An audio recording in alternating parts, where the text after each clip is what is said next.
Mati dalam keadaan husnul khatimah ni, malaikat maut datang tarik roh dia daripada kaki bawah naik sampai kat sini tu yang dia bunyi kadang-kadang dia kuat, dia perlahan. Dan Nabi sebutkan orang yang mengalami sakaratul maut ni, sakarat ini, dia sakit sangat-sangat, tetapi untuk roh orang yang keluar dalam kematian husnul khatimah, dia akan laju seperti mana kita tuang air dalam bekas. Tuang air dalam bekas laju kan, macam itulah roh dia keluar dengan cepat.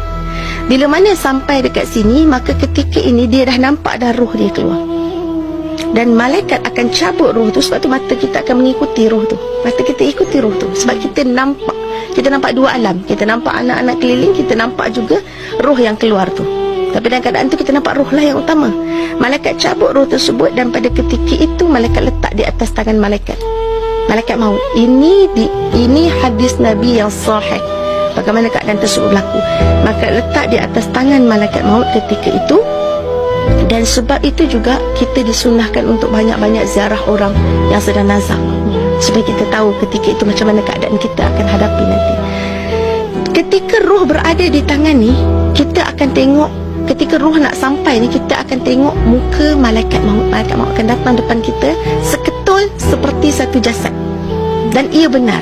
Kalau kita duduk kat belakang, orang ada lalu belakang pun kita dah rasa macam siapa ni, kita pun dah rasa semacam ini kan satu malaikat jasad datang depan kita, bagi tahu yang dia nak ambil nyawa kita atas perintah Allah. Macam mana keadaan kita, tubuh kita ketika itu.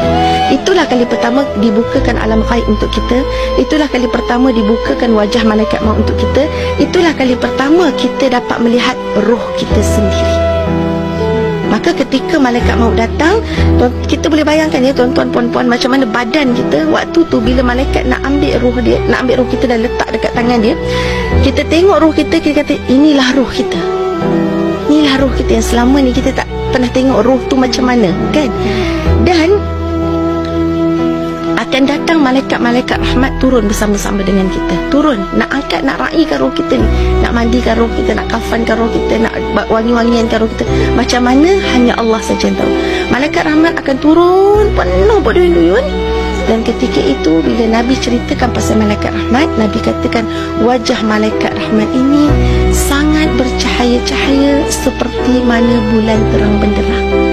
Itulah tandanya kematian husnul khatimah. Tetapi bila datang malaikat azab berduyun-duyun dan wajah mereka ini hitam pekat, ketahuilah bahawa kematian itu kematian su'ul khatimah, kematian yang sangat buruk dan celaka. Jadi pada ketika itu kita dah sebenarnya tahu antara tempat kita di syurga atau di neraka, walaupun kita akan melalui banyak proses lagi. Selepas itu juga roh itu akan mula melihat di mana anak dia berada, tengah main game ke, tengah tengok TV ke, tengah gaduh pasal harta ke, ataupun anak dia duduk di sisi-sisi dia untuk membacakan Yasin, untuk doakan kebaikan. Subhanallah. Jadi apa pesanan ustazah pada ketika kita nampak keadaan itu sebenarnya dah tak berguna dah, kan dah tak boleh patah balik dah, pintu taubat pun dah tertutup, dah nampak roh kita sendiri dah pun. Kita mungkin menyangka benda tu mimpi, tapi itulah kebenaran permulaan kehidupan.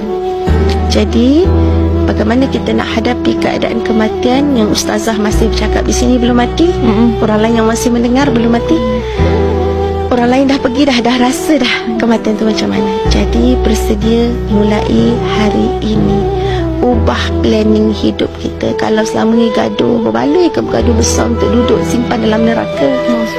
Berbaloi ke untuk ucap benda-benda kotor, pukul isteri tengking suami, anak biadab dengan mak ayah, zakat kedekut nak keluar untuk kita dibakar dalam api neraka? Belum cakap pasal bakar, baru nak ambil nyawa pun dalam keadaan azab.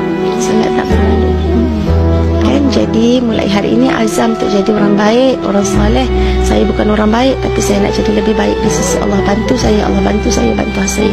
Bila kita mula minta bantuan dengan Allah, Allah ya Fatah, Allah ya Fatah, Allah ya Fatah, Allah buka jalan, Allah buka jalan, Allah buka jalan, Allah akan beri kita bantuan insya-Allah.